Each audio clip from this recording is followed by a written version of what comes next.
Tell, Cockerel. He's just a true guy. You'll have a true time.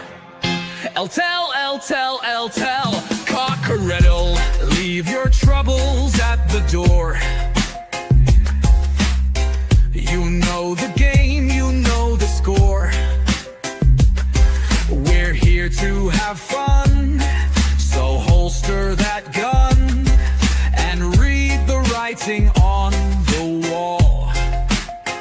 The predictions league, done every week. It just goes on and on and on and on and on and on and on and on. Why do I always get it wrong? Tell, Cockerel. He's just a chill guy. You'll have a chill time. Tell, Cockerel. Jose gets himself around. Always talking Spurs, wherever he is found, home or away. He always tips to win, throws the form book in the bin with a cheeky knowing grin. Tell, Cockerel. He's just a chill guy. You'll have a chill time.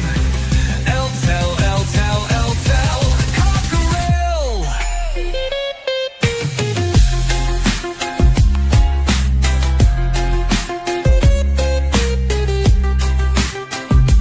The Predictions League, done every week. It just goes on and on and on and on. Why do I always get it wrong?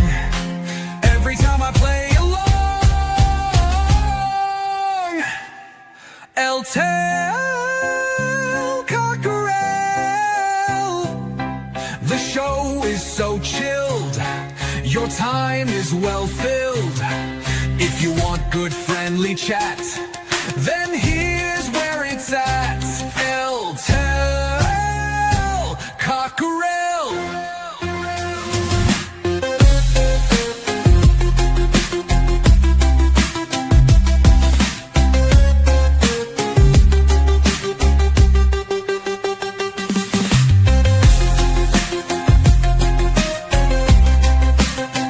It just goes on and on and on and on and on and on and on and on. Why do I always get it wrong? Tell, Cockerel.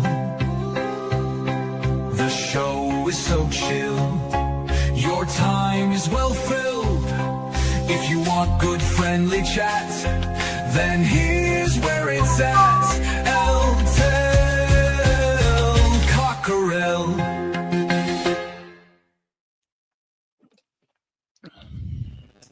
Good afternoon, everyone, and welcome to Tell Cockerel. Today, Thursday, the 19th of June. It's a warm one. And as you can see from the title, today's show, I have two lovely guests with me today. I'm going to introduce ladies first. Kate, good afternoon, and how are you, my dog? Good afternoon, Jose. Thanks for the invite. I'm all right. I'm just struggling. I've had 6 injections in my mouth today. I went in with a toothache thinking I'd get a temporary filling and come out of a root canal. So Jesus. I'm a little bit sensitive, but we plod on. We plod on. Jimbo will be pleased because I'm definitely not talking as much. And Dave, good afternoon, son. How are you? Yeah, I'm keeping well, my man. Warm over here in Ireland as well. I think we're set for a heat wave for a couple of weeks, which everyone that knows me, I don't really like the heat. However, I'm feeling okay, feeling fine in the weather, feeling productive. So thanks for having me. Have you got aircon? Because you're wearing a hoodie as well, man. Oh yeah, I'm wearing a hoodie. Yeah, I've got a nice big fan on over there beside me. Oh, that's fair enough. Constant fresh air at me, lad. Fantastic, fantastic. Well, you could do it wearing a hoodie. You're so red. I know, I am. I'm mad. What'd you do? Fall asleep outside?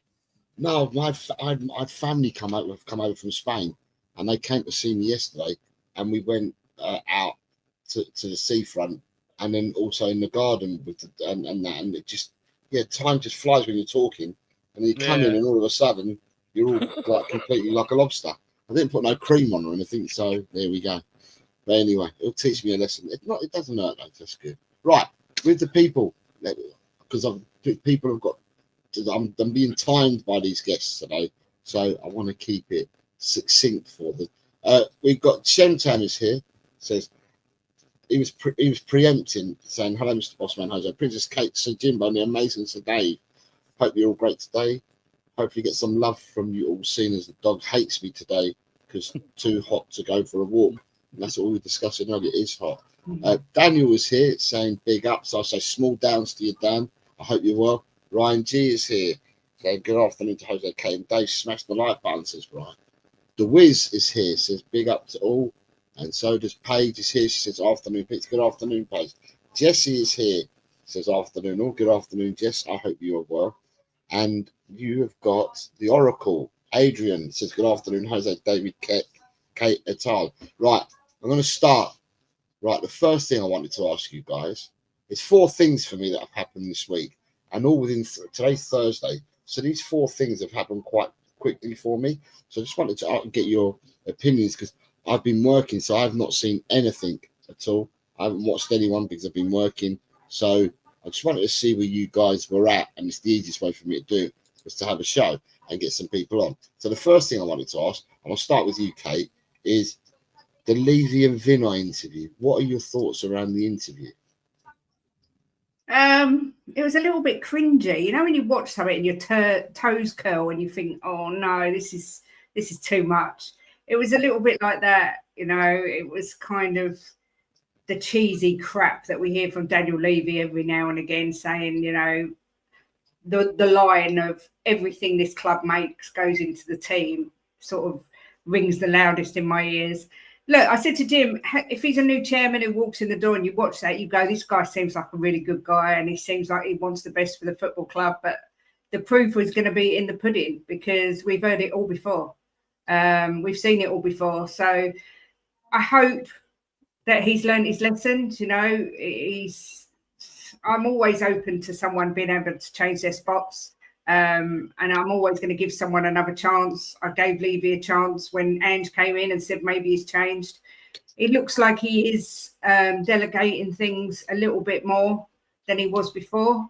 However, I'm not buying all the crap that he's selling us. It's going to be a case of the proof will be in the pudding. So I just found it all a little bit too cringy for me and a little bit too PR-y. So was it a cheesy double act for you then, rather than just a cheesy Levy? Was it a cheesy double act? Do you know what? I quite like Vinay. I think he comes across as a good guy. And again, the proof will be in the pudding. I don't know. It's hard for me to put it into words. I know what I'm trying to say.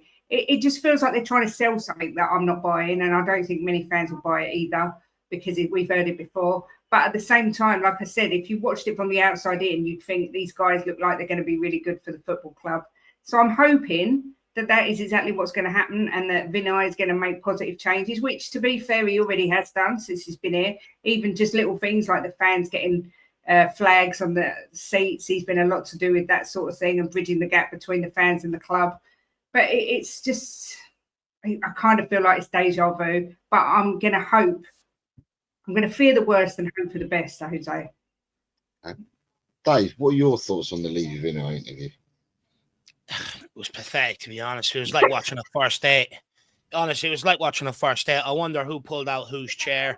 You know, they were sitting there giving each other compliments, you know, bonding over, you know, finding what they have in common. I was almost waiting for them to go. We would get a bottle of red wine and head up to the room. It was absolutely cringeworthy, to be honest with you.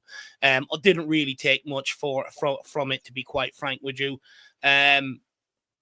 Completely embarrassing, just completely embarrassing. And it was really cringy. All it was just minutes of them just smoozing each other. It was completely embarrassing. Look, you know, as for Levy saying he wants to win the Premier League and the Champions League and stuff like that, well, I hope he realizes that quality on the pitch matters and that he's going to have to break his famous wage structure and pay, higher fees than what he normally does to get the right quality in to be able to go and achieve that. I also wonder how much of it was excitement by him being schmoozed by Vinny. We all get excited at times when people are telling you you're very good looking, you're this, you're that, and everything else, It gets you a little bit excited. And I wonder how much of him got a little bit kinky and then came out and said something like winning the Premier League and Champions League, something we've never heard before. However, what I will say is, like Kate, I'm going to hold back and I'm going to see what happens. And the reason why I say that is because he mentions winning the Premier League and the Champions League, but then gives Ben Davies a contract extension by a further year and signs Matisse Tell. Now, Matisse Tell is, don't get me wrong, he's a prospect that, I think developed right. I think he can really kick on.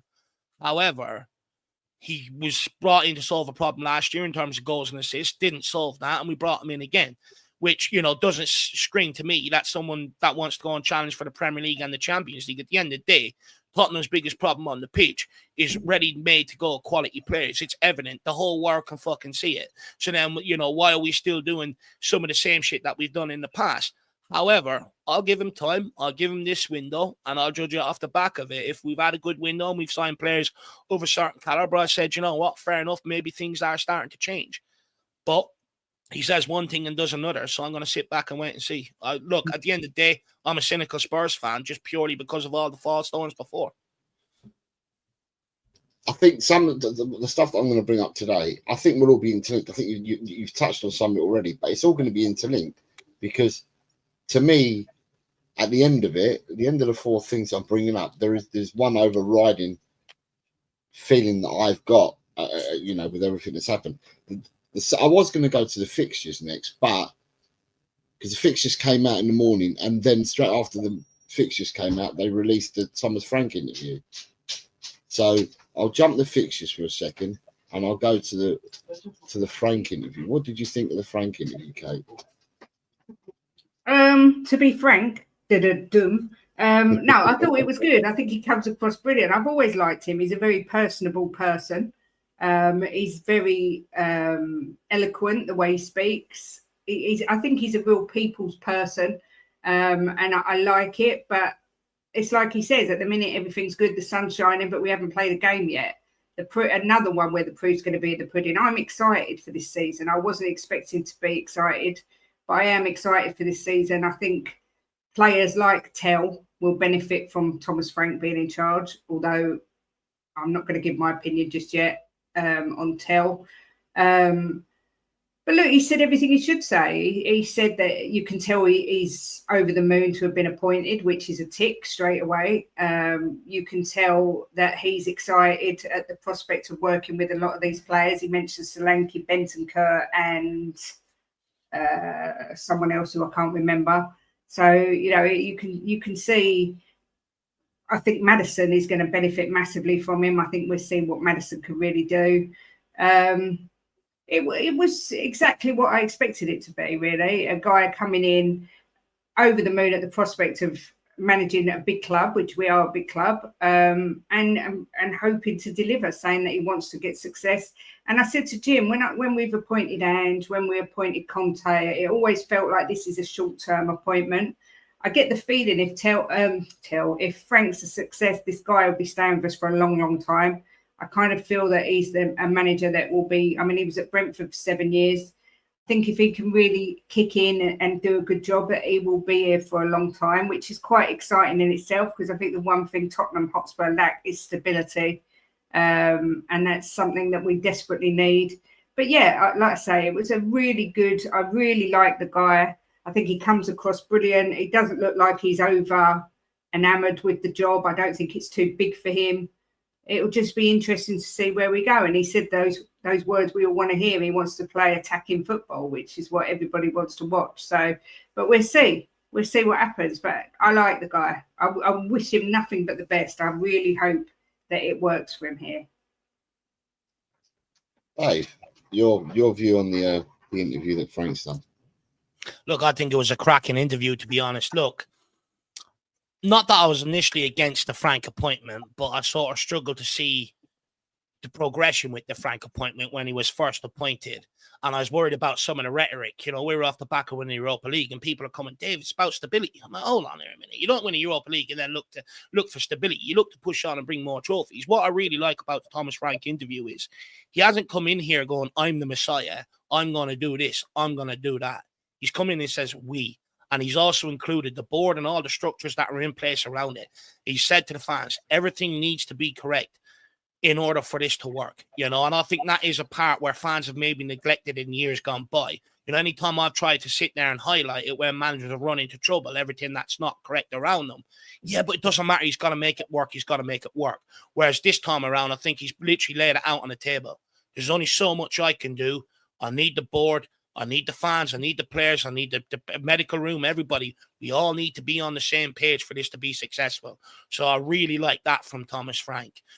Second of all, you know, I think many people, like one of my big concerns again was, well, he can't just copy and paste Brentford ball and bring it to Tottenham. Tottenham fans will not have that.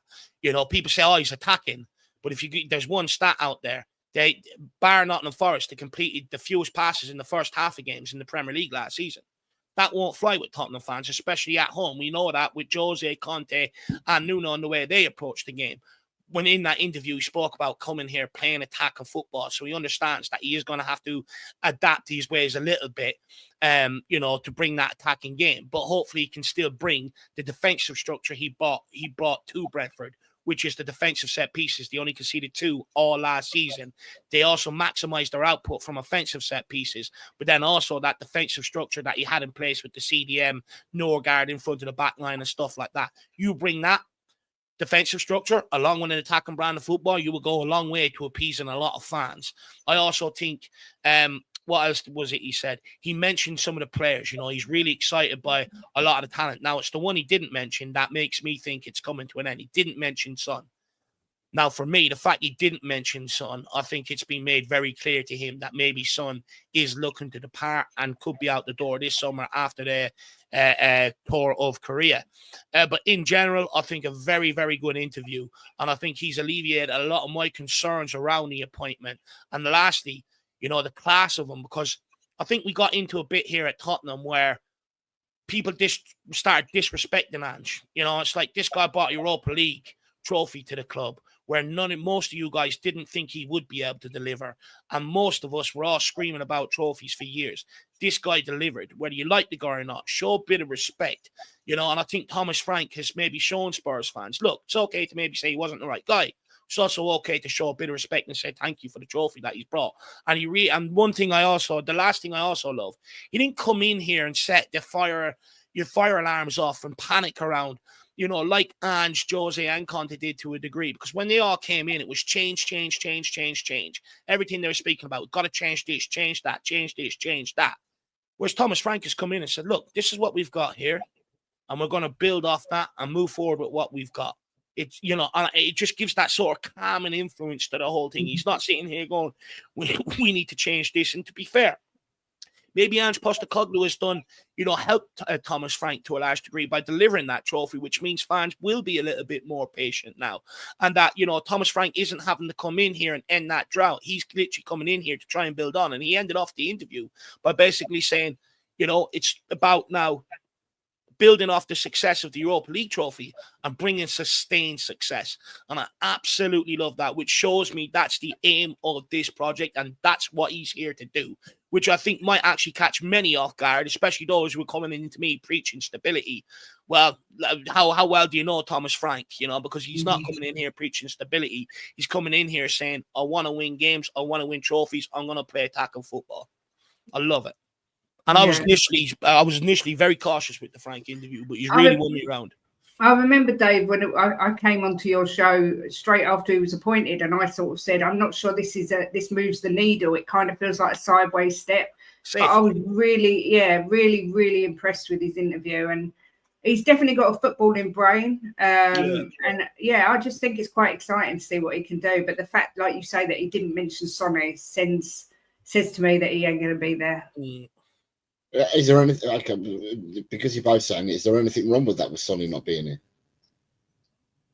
No, I think he needs to go. That's my opinion. I think while we get a decent fee from him, as much as I adore him, people call me horrible names because I want him to go. It's nothing against Sonny. I think he's been a magnificent servant, but I think it's time now we get money in for him and let him go. I don't want to see him like we did with Hugo, where we play him until they're just not, they're just nowhere near good enough. And it was so sad. We saw it for Tongan as well to an extent.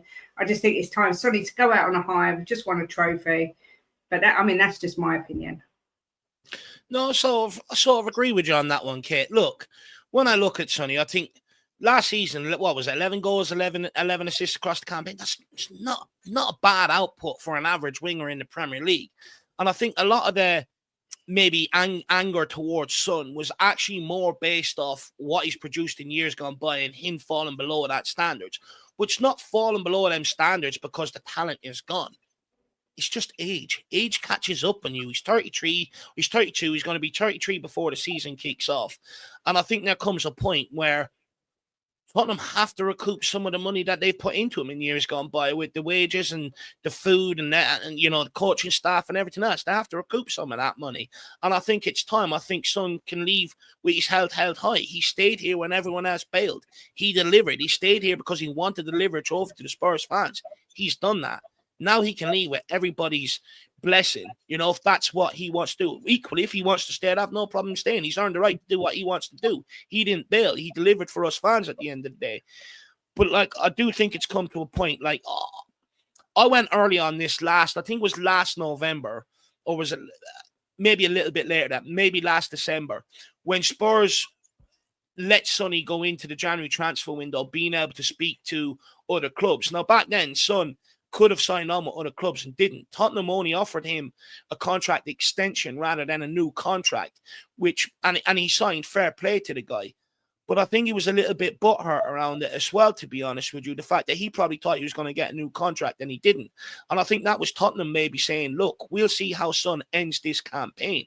If he ends this campaign on fire, we'll offer him a new contract. If he doesn't, I think the club are also happy to part ways. But I will say this. We can only part with Son if you bring in two players of ready-made quality in that front line. Because at the end of the day, we're now post Harry Kane and we're now going to be post Sonny. Two of the guys that have carried the can going forward for Tottenham Hotspur in years gone by. And I don't want to be a club that's just languishing around, surviving and stuff like that. I want a front line that can help us go and compete for top honours like them guys done consistently over their career here at Tottenham Hotspur.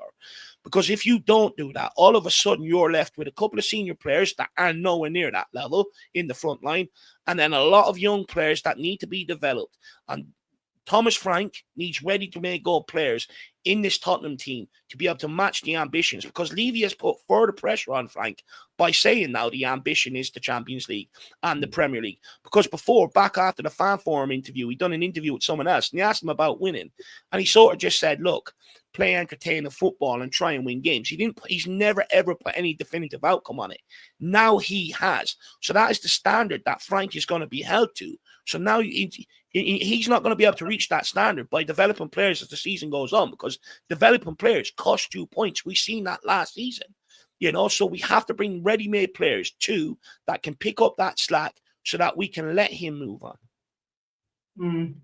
It's interesting because everything that they've discussed this week, or everything that's happened this week, still leads me to the same conclusion. So regardless that Levy's had an interview with Vinay, Thomas has come out and had his interview as well. The other thing that I was going to discuss, and I'm going to leave the fixtures till last now, but the other thing that I was going to discuss is transfers. And I think to myself that everything is linked. It really is. It's intrinsically linked. I mean, to me, I'm going to put up, I was thinking about transfers last night, and I spoke to someone today who gave me a call. It's a guy that I worked with 30 years ago, Tottenham supporter, used to be a season ticket holder until 2 years ago, and then decided that the new stadium was too difficult to get to and stuff, and where he lives now. Anyway, he's called me today and he asked me what my thoughts were around Thomas Frank. And I had a discussion with him, and I said, everything that's happening at the club revolves round, for me, around Levy and around the hierarchy and whether they are going to back managers, because going in with the squad cost ratio of 42%, if you don't pay the wages, you're not going to get that caliber of player. Now, if you're trying to battle with your Man Cities, your Liverpools, your Arsenals, your Chelsea, if you're trying to battle with all these teams who are up the top table, so to speak, and want to be challenging for honours on a regular basis, or be in the Premier and be at the, in the talk of going for cups and stuff like that, then we're going to need to bring in players of a certain caliber in order to play with these other teams. And I thought about it, and I thought last year, and I thought about it this year as well, but this year people are talking about Eze, Semenyo, Mbeumo, Brathwaite, all these players. These players, regardless, you can talk as much as you want, they're going to cost money. You're going to have to pay proper wages and pay, to get these players in. And I remember last year, we were getting fed that Eze was coming last year. We also got fed that we were really, really interested in Ivan Toney, and he could be our striker and stuff like that. And I was just going back on a year ago and thinking to myself, and then what did we buy? We bought Solanke and 4 youngsters. So, it's all right, Vinay and Levy talking about trying to win the league, Champions League. And of course, you want your chairman speaking like that, because otherwise, what's the point of supporting a club if they've got no ambition to go and win trophies? So one thing is talking about it. Thomas Frank coming in and saying that his part of the deal is he's going to do X, Y, and Z. To me, at the end of the day, I'm still sitting here thinking the people at the top need to act. It's all right bringing in the best of the best, like you can bring in a manager. But for me, the Thomas Frank appointment, he's very, very good in adaptability, changing systems, playing to the strengths of your team against an opponent, and where you can change it up. Very good at bringing players through and upskilling players. So it's all right that we've got him as a manager. People can talk about Paratici coming in as well, maybe at a later date as well. But the be all and end all is that you're going to have to pay for the players and the transfers if you're going to bring them in. And the only way that I can see us competing, rather than all to be talk, is if the board actually act. But that's the same with every manager, though, Jose. You look at Jose Mourinho, Conte, and Ange Postecoglou. Look, when Ange Postecoglou was appointed, people were telling me, Dave, this guy's a rebuild manager. And I was one of the only ones out there that said he's not a rebuild manager. He's similar to Jose, he's similar to Conte. He needs ready-made players because he wants to go and win now. He's not sitting here thinking about 3-4 years down the line. And what do we do underneath all them managers? Jose Mourinho, we start bringing in the likes of Joe Rodon, Sessegnon, players that need to be developed. Under Conte, the same thing. And what do we do under Ange Postecoglou? The exact same thing. And ultimately, that's why a lot of them fail at Tottenham Hotspur. It's not because they're bad managers. Their CV at every other club, everywhere they've been, proves they're a good manager, despite what Tottenham fans think of them because of their time here. But at the end of the day, their CV speaks for itself, and the jobs some of them have got since Tottenham also speaks for itself. So, the practice, it shows to me, off the evidence, that the practices at Tottenham Hotspur are wrong. If Jose Mourinho and Conte are coming to Tottenham and they're the only clubs they are not winning at, then, we're the problem. We're the common denominator here. Same with Ange Postecoglou, we couldn't compete on 2 fronts because we didn't have the squad to. That's it at the end. The Ange was never coming here developing all these youngsters. All about trying to get him ready-made players now. And you could see that on the football pitch. He goes, go out there and win games. There was very little instructions to what he was doing because he's used to going to ready-made players. Go out and win games because they have the experience, the know-how and everything else. And the reality is, look, I'm still a little bit cynical around Thomas Frank because, he's got...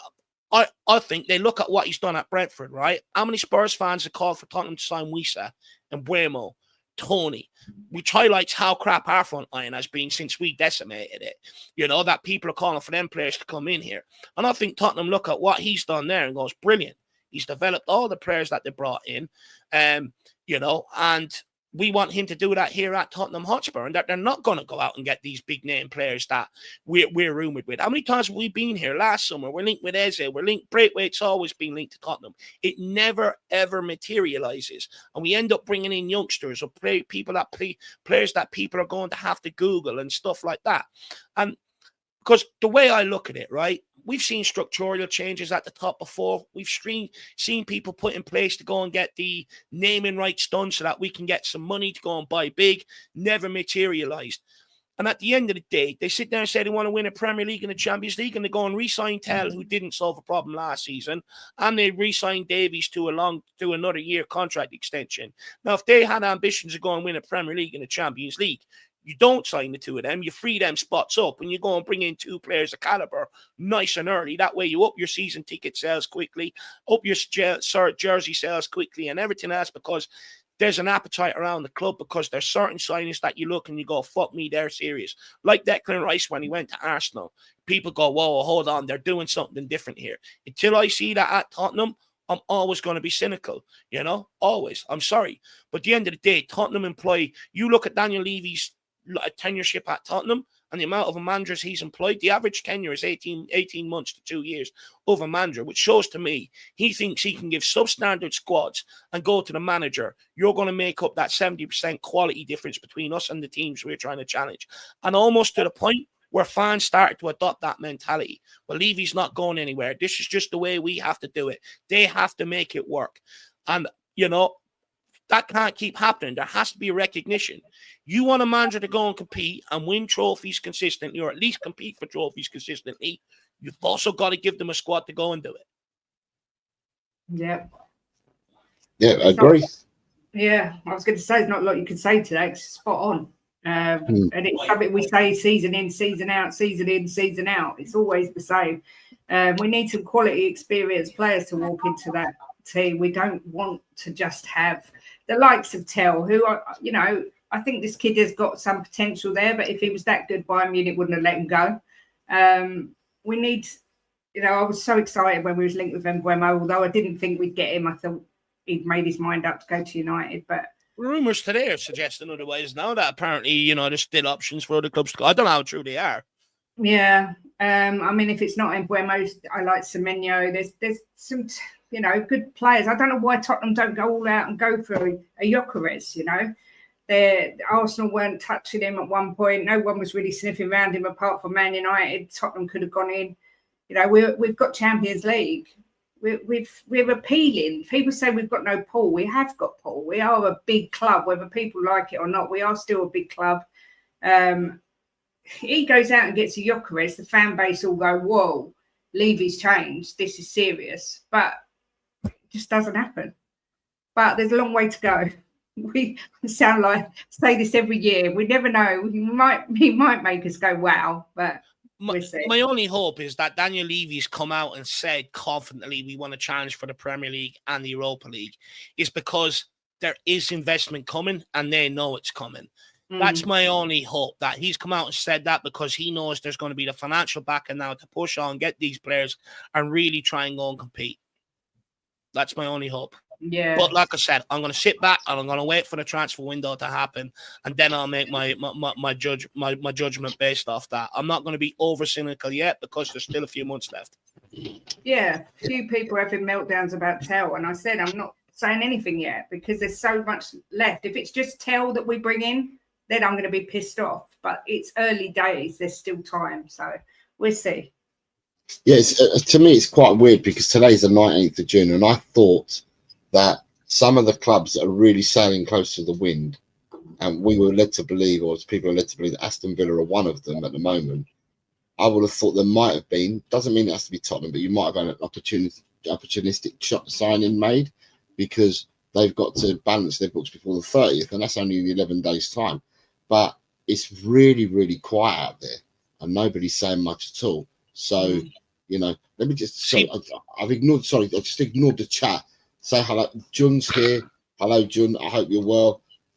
Simon Cohen is here saying afternoon all, and he's saying it's all quiet on the transfer front. The Spuds here says good afternoon. Big up Dave, Kate, and Jose. Paul Pablo saying hello to me and Kate and to Irish Dave. You've got Finn Rickwood saying hello to us. Good afternoon, Finn. I hope you're well. Quez is here all the way from America. I hope you're well, Quez. I hope everything's well with you. Nigel Pure Coys. Nigel's here saying big up to Dave and Kate. Big up the chat. And me. So big up to you as well, Nigel. Destiny 5 saying hello to us all evening. Big up, Destiny. Good evening, Destiny. Hope you're well, sir. David Clark from Leicester says, if Richarlison, Son and Hill are not sold this window, don't expect 3 top players coming in because it's just not going to happen. Peter Kagais, I didn't see him pop in, but he's gifted 5 channel memberships. Thank you very much. Very kind of you, Peter. They've gone to Yeti's Cave, Tom Thacker, Kate and Jimbo from The Perfect Match, Potato Stew, and Vindaloo. So thank you very much for that, Peter. I saw Kate, you thanked him already. I did. And I think Potato Stew's come in and thanked him as well. Good morning to you, Nick, over the pond. I hope you're well, sir. Steve D's here, says hi to Kate. Steve. Good afternoon, Steve. Vinay has turned up. Vinay, we were talking about you earlier. He says namaste to all of us. And have I got anyone missed anyone else? David Clark saying this is a top player, but there's a reason why nobody's strongly in with him, because nobody's going to pay the 60 million up front in one lump sum. Well, if you don't pay it, you're not going to get him, are you? Levy is supposed to be a great businessman, but every other club will not sell their players unless they get the money they want. But we can't seem to do that. Besides, Kane was our highest fee received. 3 for All is here. Good afternoon. Says, I like Frank, but Levy has clearly looked at Frank's average 80% player profit data. Levy said he wants to win the Premier and Champions League. Prove it. And we've got Alan. Alan is here. Good morning to you as well, Alan. Says, hi, Jose, David, Kate. Jose looking tan. Love it. Jose's red. Hot. And Peter's just saying, well, we will get behind Frank and see what happens. Yeah. Sorry, David, you were just about to say something. I need to catch up with you. Yeah, no, what I was going to say is like the cynic in me, you know, with Ange Postecoglou winning the Europa League, I think the next natural step, you know, that Tottenham needed to take, and I think it was, you know, if they were going to give him the chance, was to go out and buy 3 or 4 ready-made players ready to impact that team for the following season. And I think that was naturally the next step that everybody was at, that was what's needed if you're going to give him the opportunity. And part of me just thinks, you know, with the manager market out there, if they really wanted to show a bit more ambition, I think they could have went and got someone's name with a bit more gravitas. And I think what they've done is they looked at Thomas Frank, what he's done at Brentford. We've also employed a similar data model at Tottenham Hotspur. And the whole data model is basically to try and find undervalued players in the market that you develop and you sell on for huge profit. Part of me, the cynic in me, thinks that's why they pivoted. That's why they brought in Thomas Frank, because it then takes the expectations off them having to go out and sign your Semenyos and your Embuemos, you know, players like that. Because now everyone goes, oh, well, he's developed players, you know, this is what he's here to do. So people are going to start looking at it in a different light, in a different avenue, and not placing demands on the club to sign these top players. But it's only when the season comes to highlight and we see what's in front of us when people realize they've been fooled.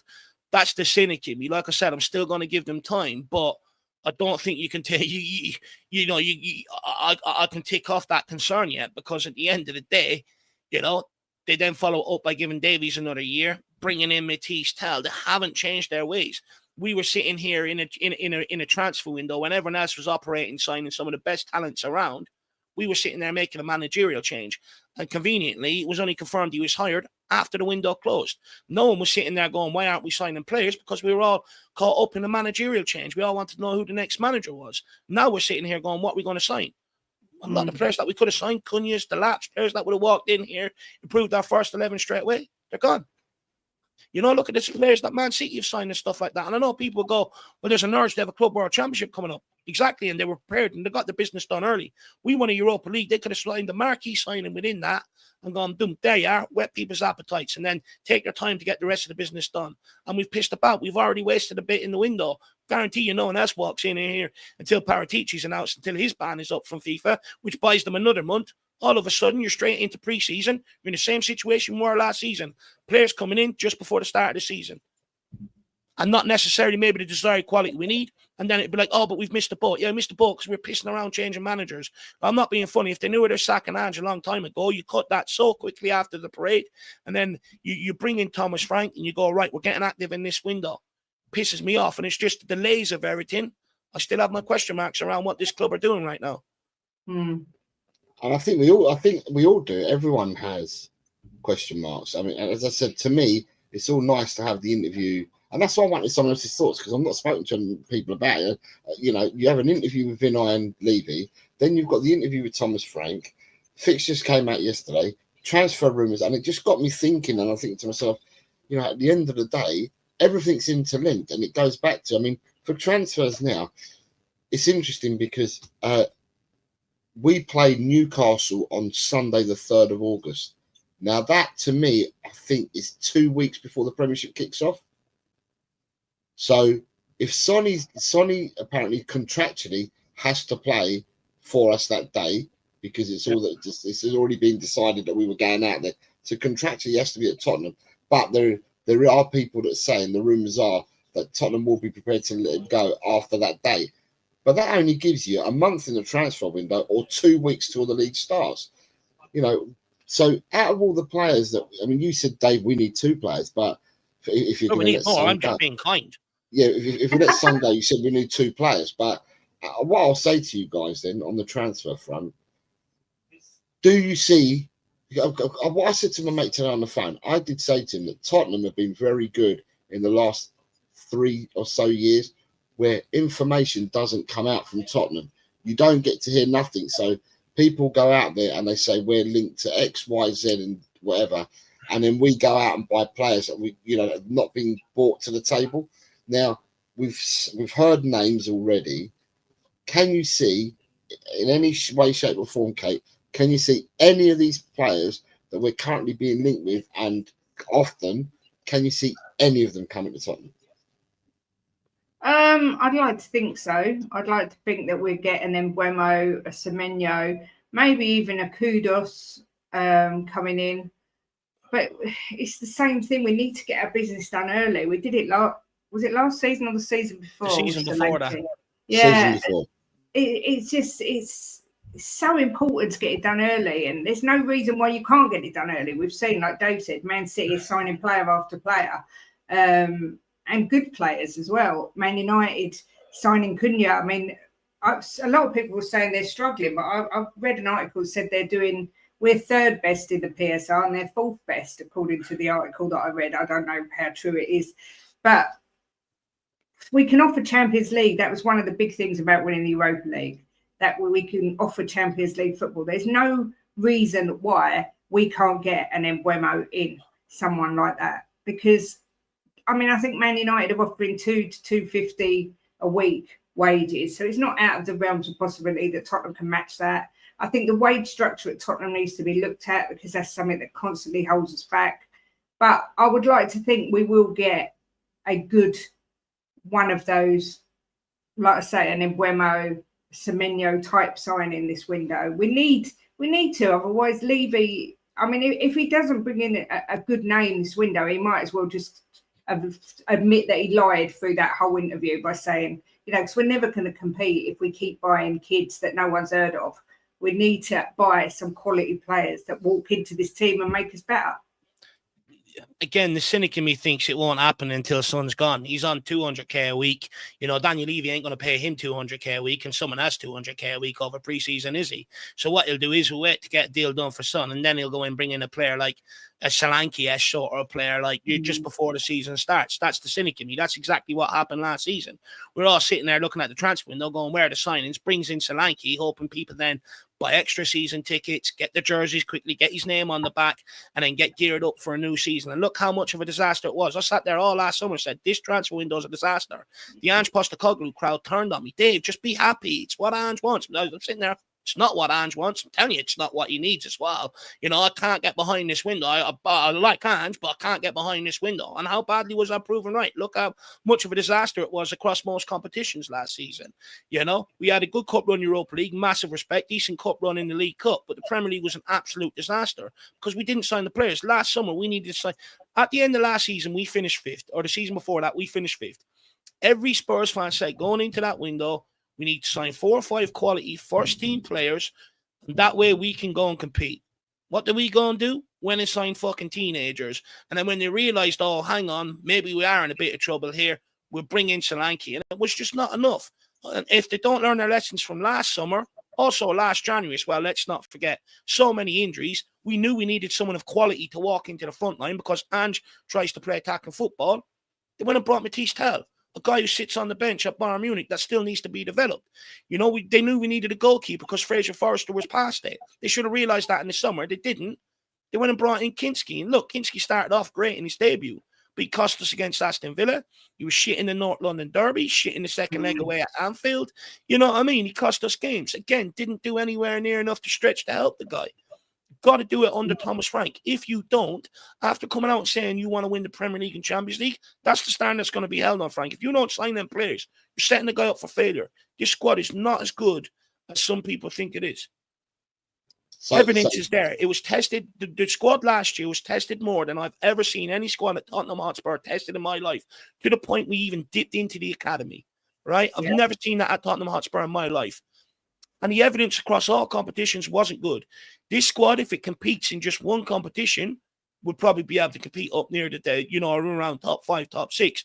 But if it's stretched and we need to compete across multiple competitions, it's where it's going to really let you down and fail you come the end of the season. So they have to go out and sign some marquee signings for Thomas Frank. They have to. If not, we'll be here again in 18 months. I'm the hope not 4 months' time like we were on the Nuno, but 18 months' time again, speaking about the same shit, same bad decisions, everything else.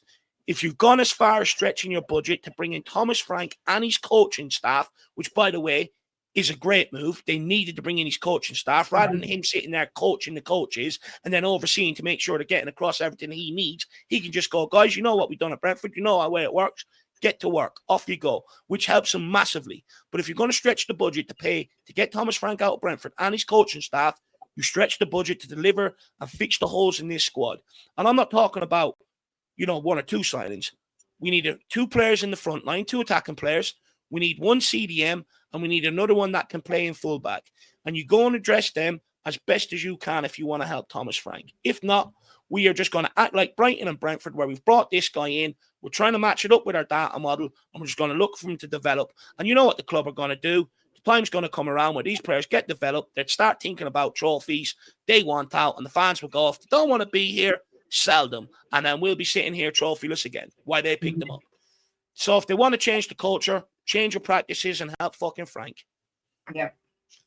And you've got the other half saying good afternoon to us all and saying, I think buying Tell is a good move. I am convinced Frank will make Tell an asset. And Davies, I really believe they're priming him for work in the background at Spurs. And then he says, Davies is Spurs through and through. There is plenty of time to bring players in. Frank needs to look at what he has first. I'm very optimistic, gents. The treble is on. So instead of the quintuple, Jim is only going for the treble this year because we're in 5 competitions. We're in 5 competitions. We're in 5 competitions. He's only going for a treble this year. Can I speak up on the? Can I just speak on the Davies things? Look.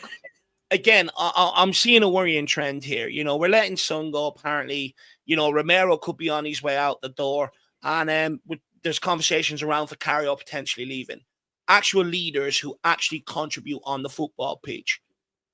Yet we're going to give this guy a year's contract to be a leader in the periphery. And when he steps in, we lose the majority of them games. What are we doing here at Tottenham Hotspur? You can't be paying a guy 85k a week to potentially get him to work in the background. I'm sorry, Mickey van de Ven is on half of that. If I'm Mickey van de Ven, I'm walking straight into Daniel Levy's door this summer and saying, look what I contribute compared to him. You put me on double what he's on because of what I am compared to him. Him being on 85k a week is only going to cause problems for what he contributes. According to Box Office Dave the other day, he said that he's been our best defender, Ben Davies, on your show. I'm not sure. I think Alex might have been, having a bad day or something. I'm not sure he was thinking clearly on that one. For all this, David's being cynical today, he keeps telling us. We might as well all be cynical. There's a side of me, Dave, that says, and Kate, that says that penny pinching Tottenham, the reason why they gave the extension of a year to Sonny was to move him on and get a fee, and Davis as well. Do you not think that someone might come in for Davis this summer and Tottenham only did it to get a fee? Here's the difference. Son's on 200, about I think 195 grand a week, Yeah, 200 yeah, grand a week. He will get that if he goes to anywhere else, Saudi, MLS, anywhere like that. He will get that. If Wrexham come in for Ben Davies, as much as they spend, their top wage at the club is 7.5 grand. You think they're going to stretch anywhere near to 85 grand to get Ben Davies in? And at the end of the day, if you're Ben Davies, why are you going to walk away? You're 33 years of age. You've got retirement coming up. You're not going to walk away from one more year of 85k a week to go and sign for 15k a week at a push at somewhere like Wrexham. You're just not going to do it. You're going to sit there, take your 85k a week for the season, and then if the club don't offer you anything else, then you're going to sign on at Wrexham, get a signing fee and wages. There's no way at 33 years of age, Ben Davies is going to shortchange himself with retirement right around the corner. It's absolutely nonsense to think that Tottenham have signed him on to get a fee and then go, Ben Davies, they can only offer you 10k a week. Off you go. He's going to sit there and go, okay, well, who's making up the rest of my 75k a week? If you want me to leave Tottenham, you're making it up. Either way, we're still going to be paying him. So what's the point of it? He's not walking away from 85k a week. He's just not. Like I said, I'm being cynical in the sense that you are being cynical. So I'm being cynical to say that I'm thinking to myself, could they have done it, given them, so they're going to get money back on somebody's, on two of the players they've done it to. It's just a cynic. It's just a cynic in me because of the way that we operate as a club. So that's the way I'm looking at that. So I'm with you. Kate seems to be the more optimistic out of the three of us, that we will get one of the names, or that we might have a chance of getting one of the names that's being banded out there at the moment. I, along with Dave, I said last year that we were 5 short already in the transfer window, and we ended up finishing the season. So, and now that we've qualified for the Champions League, I've said, well, not only 5 short, going in the Champions League, we need another 5.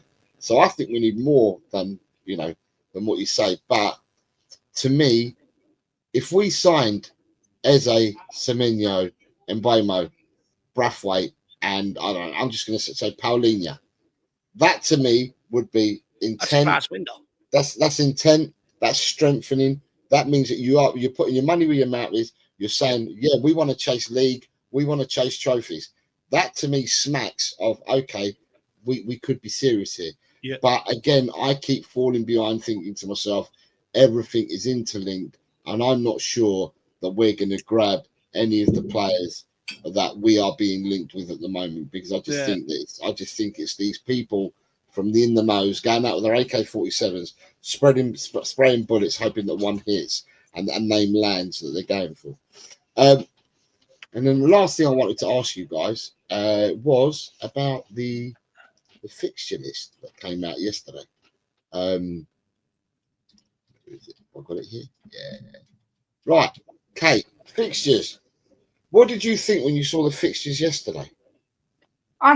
First thing I thought was, wow, how nice that we start the season at home and end the season at home. I don't remember when that happens. It's very rare. That happens to Arsenal all the time. It doesn't really happen to Spurs. So, I mean, someone said in the chat yesterday on our channel, oh, the first game is going to be against Burnley, like it was last season against Leicester, a team that plays low blocks, that doesn't let in goals. But you know what? This is why we've got Thomas Frank. It'd be interested to see how he lines up against a low block team.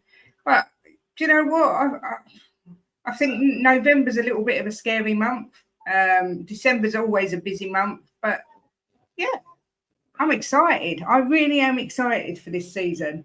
Now that Ange has gone, as much as I like Ange and respect Ange, the big thing for me was division it caused in the fan base and the toxicity of YouTube. I couldn't cope with it this season. So I think we start fresh. Burnley at home, you've got to fancy that we'll start off with a win, please God. And then we go to the little team Man City away. So a nice welcome for Thomas Frank, a nice home game against a low block team, and then away to Man City. We'll see that if he can, pull out something amazing against Manchester City. But yeah, at the end of the day, you've got to play everyone twice. Don't matter what order you play them in. So I looked at it before I come to you, Dave. I looked at it, and to me, I was nonplussed about it all, because at the end of the day, regardless, you're going to have to play everyone twice in the league. Yeah. So to me, So to me, whether you think you've got right, if we looked at this last year, I mean, I haven't got the fixture list for last year. If we looked at the fixture list last year, right, we probably would have been looking forward to playing against teams like Nottingham Forest, you know, to teams that we didn't think were going to do that well, you know. And at the end of the day, we're probably doing that again this season. We're looking at it and thinking, well, that's not bad. This isn't bad, but things change every year in the Premiership. Things change. Teams do surprise you. There's teams that play better. They didn't play as well as the season before. There's teams that drop off a cliff, like Tottenham.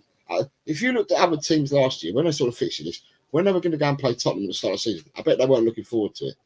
Or Man United. And look how we both fell off. Both Man United and Tottenham fell off.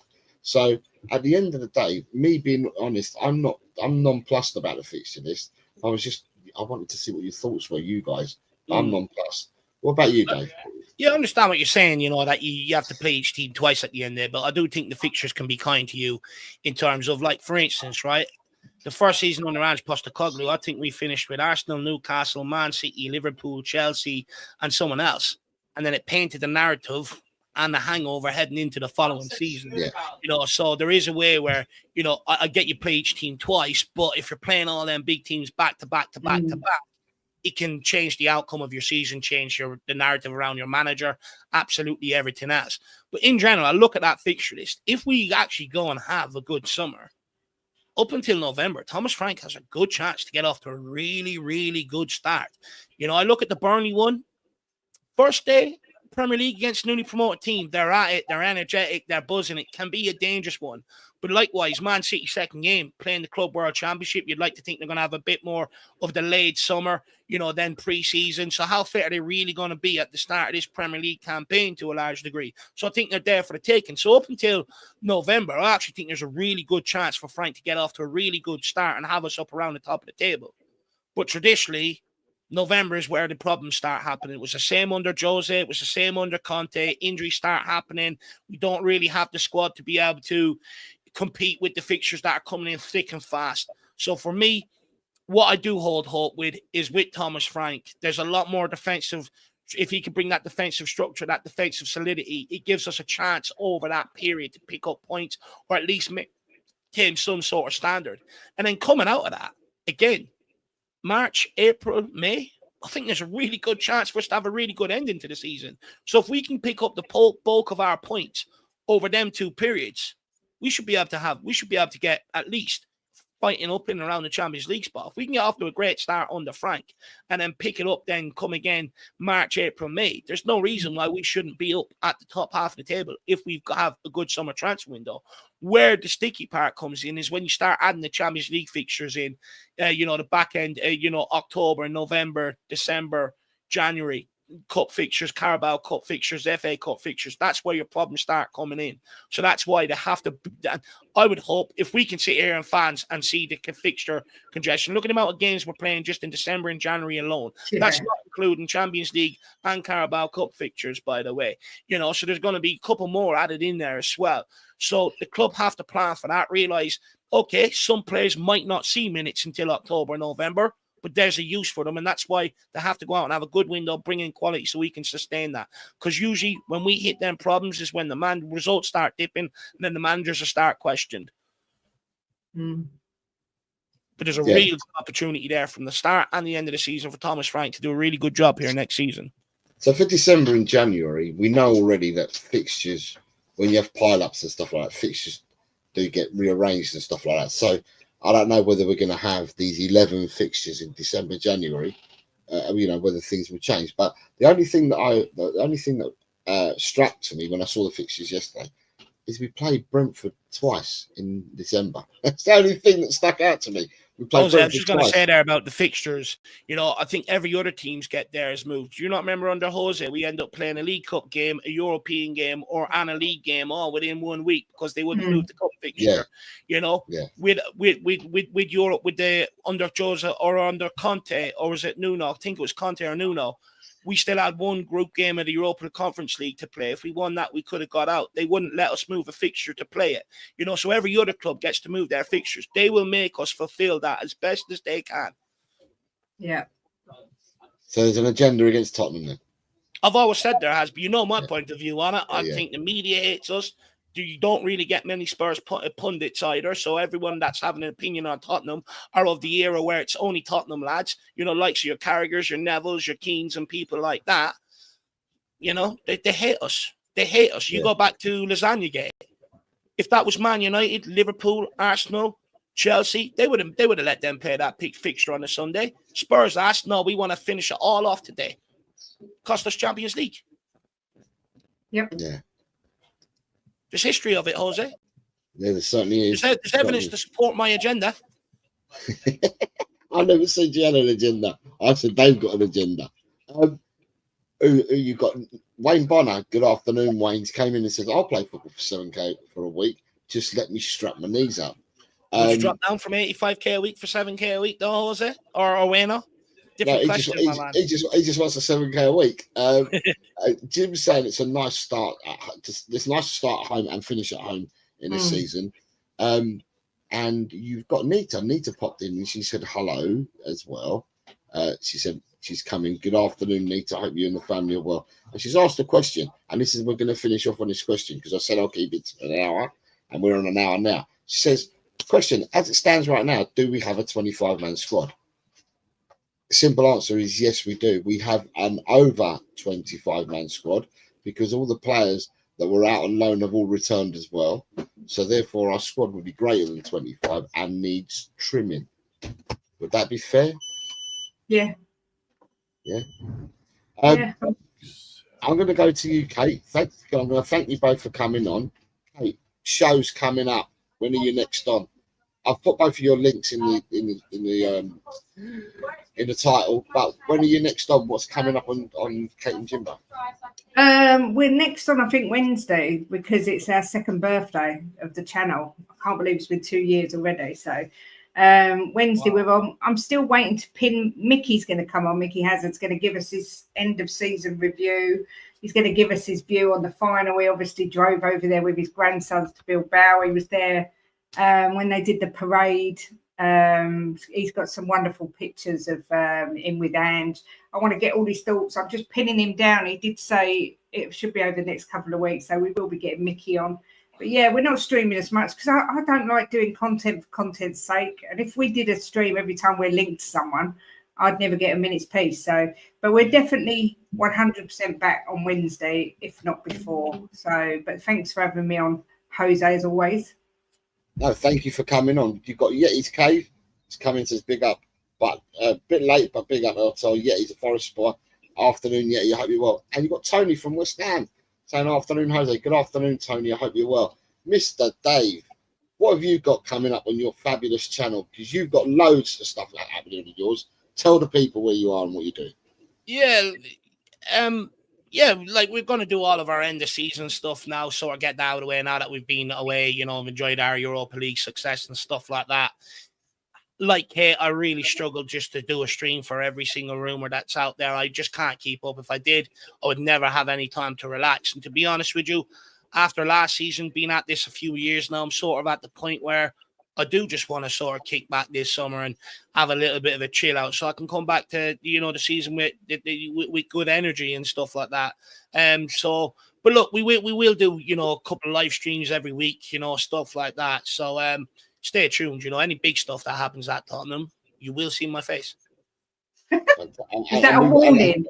No, I'm just saying I will be there, you know, all these transfer rumors and stuff. I think, you know, at some point I might do a couple of streams on some of them, but I'm not going to sit there and do one for every single one. But if there's anything that I feel is legit or anything big happening, you know, just you will see my face on screen. I will be there. Excellent. Mr. Shea, you might have to go up and watch it on playback. He's just popped in, Mr. Shea. He's just come on now. And he's also said hello to Kate and Dave as well. Daniel says 2 years has flown by for you, Kate. Big up, Davey. So it must be 2 years is quick. It must be nearly 2 years on the terrace. They all morph into one when you're doing YouTube, don't they?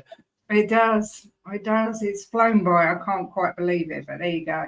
And I need to thank Peter for the 5 channel memberships that he gifted out today. So thank you very much, Peter, for that. And thank you to everyone for watching today and for tuning in. And a special thank you to Dave and Kate for coming on and giving us their views. again, I'm a bit like Kate as well, that I'm not going to come on for the sake of it. You know, there's got to be something to talk about in order to come on. And I just felt that this week, I don't think I was going to stream this week, but I felt that there were so many things that happened between Monday and Wednesday that I thought they were just worth bringing up and talking about. So thank you very much, everyone, for tuning in, and thank you to my guests for coming on. It's been a pleasure, and like always, just come on, you Spurs. Come on, you Spurs. Tell, Cockerel, he's just a true guy. You'll have a true time. Tell, Cockerel, leave your troubles at the door. You know the game, you know the score. We're here to have fun, so holster that gun and read the writing on the wall. The predictions league done every week. It just goes on and on and on and on and on and on and on and on. Why do I always get it wrong? Tell, Cockerel, he's just a chill guy. You'll have a chill time. Tell, Cockerel, Jose gets himself around, always talking Spurs wherever he is found, home or away. He always tips to win, throws the form book in the bin with a cheeky knowing grin. Tell, Cockerel, he's just a chill guy. You'll have a chill time. Tell, Cockerel.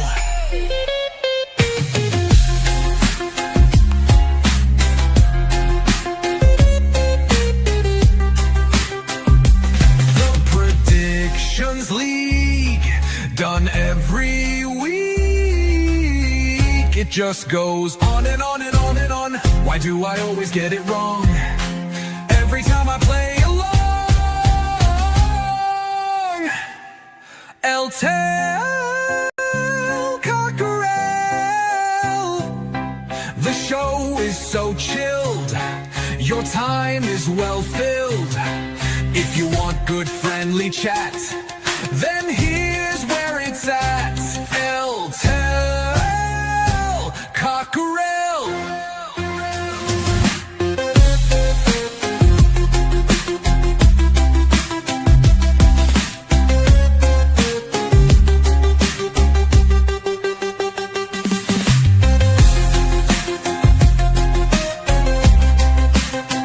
It just goes on and on and on and on and on and on and on and on. Why do I always get it wrong? Tell, Cockerel, the show is so chill. Your time is well filled. If you want good friendly chat, then here's where it's at.